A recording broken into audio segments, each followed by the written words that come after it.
Don't let 'em come up the doorsteps.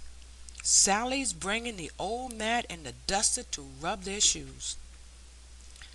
Miss Poulet's front door mats were by no means intended to wipe shoes on. The very scraper had a deputy to do its dirty work. Tom rebelled particularly against this shoe wiping, which he always considered in the light of an indignity to his sex. He felt it as the beginning of the disagreeables incident to a visit at Aunt Poulette's, where he had once been compelled to sit with towels wrapped around his boots, a fact which may serve to correct the too hasty conclusion that a visit to Garum Firs must have been a great treat to a young gentleman fond of animals, fond, that is, of throwing stones at 'em. The next disagreeable was confined to his feminine companions. It was the mounting of the polished oak stairs, which had very handsome carpets rolled up and laid by in a separate bedroom, so that the ascent to these glossy steps might have served, in barbarous times, as a trial of ordeal from which none but the most come off with unbroken limbs. Sophy's weakness about these polished stairs was always a subject of bitter remonstrance on Mrs. Clegg's part. She ventured in no comment, only thinking to herself if she and the children were safe on the landing. "Mrs. Gray has sent home my new bonnet, Bessie," said Mrs. Poulet in a pathetic tone, as Mrs. Tulliver adjusted her cap. "Has she, sister?" said Mrs. Tulliver, with an air of much interest. "And how do you like it?" "It's apt to make a mess with clothes, taking 'em out and putting 'em in again," said Mrs. Poulet, drawing a bunch of keys from her pocket and looking at them earnestly. "But it 'ud be a pity for you to go away without seeing it. There's no knowing what may happen." Mrs. Poulet shook her head slowly at this last serious consideration, which determined her to single out a particular key. "I'm afraid it'll be troublesome to you getting it out, sister," said Mrs. Tulliver, "but I should like to see what sort of a crown she's made you." Mrs. Poulet rose with a melancholy air and unlocked one wing of a very bright wardrobe, where you may have hastily supposed she would find a new bonnet. Not at all. Such a supposition could only have arisen from a too superficial acquaintance with the habits of the Dobson family. In this wardrobe Miss Poulet was seeking something small enough to be hidden among layers of linen. It was a door key. "You must come with me into the best room," said Mrs. Poulet. "May the children come too, sister?" inquired Mrs. Tulliver, who saw that Maggie and Lucy was looking rather eager. "Well," said Aunt Poulet reflectively, "it'll perhaps be safer for them to come. They'll be touching something if we leave 'em behind." So they went in procession along the bright and slippery corridor, dimly lighted by the singular lunar top of the window which rose above the closed shutter. It was really quite solemn. Aunt Poulet paused and unlocked a door which opened on something still more solemn than the passage, a darkened room, in which the outer light, entering feebly, showed what looked like the corpses of furniture and white shrouds. Everything that was not shrouded stood with its legs upward.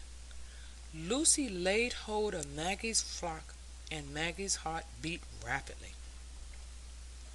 Aunt Poulet half opened the shutter, and then unlocked the wardrobe, with a melancholy of deliberateness which was quite in keeping with the funeral solemnity of the scene.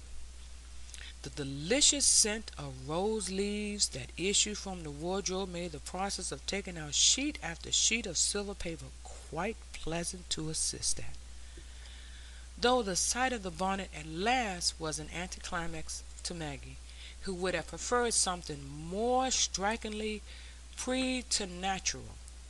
But few things could have been more impressive to Mrs. Tulliver. She looked all round it in silence for some moments, and then said emphatically, "Well, sister, I'll never speak against the full crowns again." It was a great concession, and Mrs. Poulet felt it. She felt something was due to it. "You'll like to see it on, sister," she said sadly. "I'll open the shutter a bit further." "Well, if you don't mind taking off your cap, sister," said Mrs. Tulliver.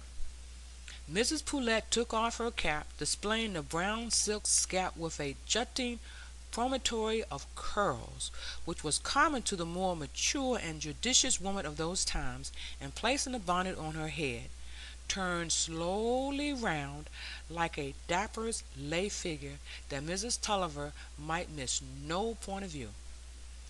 "I've sometimes thought there's a loop too much o' ribbon on this left side, sister. What do you think?" said Mrs. Poulet. Mrs. Tulliver looked earnestly at the point indicated, and turned her head on one side. "Well, I think it's best as it is. If you meddle with it, sister, you might repent." "That's true," said Aunt Pullet, taking off the bonnet and looking at it contemplatively. "How much might she charge you for that bonnet, sister?" said Mrs. Tulliver, whose mind was actively engaged in the possibility of getting a humble imitation of this chef d'oeuvre, made from a piece of silk she had at home. Mrs. Poulet screwed up her mouth and shook her head, and then whispered, "Poulet pays for it. He said I was to have the best bonnet at Garum church, let the next best be whose it would." She began slowly to adjust the trimmings in preparation for returning it to its place in the wardrobe, and her thoughts seemed to have taken a melancholy turn, for she shook her head. "Ah," she said at last, "I may never wear it twice, sister. Who knows?" "Don't talk o' that, old sister," answered Mrs. Tulliver. "I hope you'll have your health this summer." "Ah, but there may come a death in the family, as there did soon after I had my green satin bonnet. Cousin Abbott may go, and we can't think of wearing crape less nor half a year for him." "That would be unlucky," said Mrs. Tulliver, entering thoroughly into the possibility of an inopportune decease. "There's never so much pleasure I wearing a bonnet the second year, especially when the crowns are so chancy. Never two summers alike." "Ah, it's the way I this world," said Mrs. Poulet, returning the bonnet to the wardrobe and locking it up. She maintained a silence characterized by head shaking until they had all issued from the solemn chamber and were in her own room again. Then began to cry. She said, "Sister, if you should never see that bonnet again till I'm dead and gone, you'll remember I showed it you this day." Mrs. Tulliver felt that she ought to be affected, but she was a woman of sparse tears, stout and healthy. She couldn't cry so much as her sister Poulet did, and had often felt her deficiency at funerals. Her effort to bring tears into her eyes issued in an odd contradiction of her face.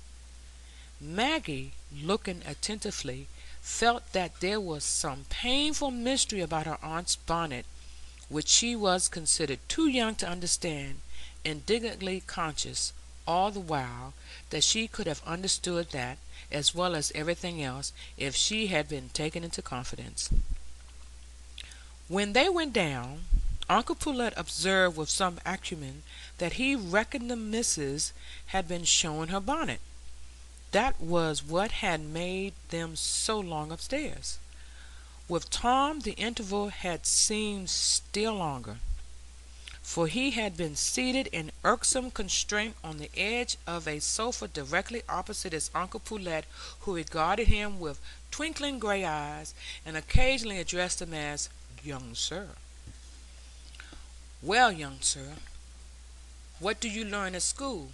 was a standing question with Uncle Pullet. Whereupon Tom always looked sheepish, rubbed his hands across his face, and answered, "I don't know."